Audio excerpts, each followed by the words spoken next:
بسم اللہ الرحمن الرحیم۔ السلام علیکم ورحمۃ اللہ وبرکاتہ۔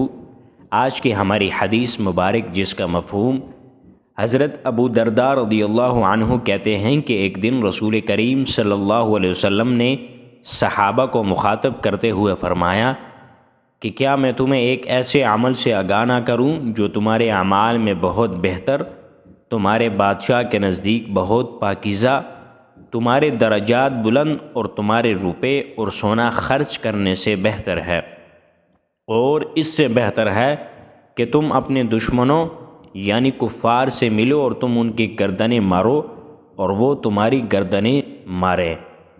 صحابہ اکرام رضی اللہ عنہم نے عرض کیا کہ ہاں، اور ہمیں بتائیے کہ وہ کون سا عمل ہے۔ آپ صلی اللہ علیہ وسلم نے فرمایا، اللہ کا ذکر۔ اس روایت کو امام مالک، احمد، ترمذی اور ابن ماجہ نے نقل کیا ہے، لیکن امام مالک نے اس روایت کو حضرت ابو درداء سے بطریق موقوف نقل کیا ہے۔ اس حدیث سے ہمیں معلوم ہوتا ہے بظاہر کہ یہاں ذکر سے مراد وہ ذکر ہے جو زبان اور دل دونوں سے ہو۔ نیز اس حدیث سے یہ بات معلوم ہوئی کہ اللہ کا ذکر صدقہ و خیرات، جہاد اور دوسرے اعمال سے افضل ہے۔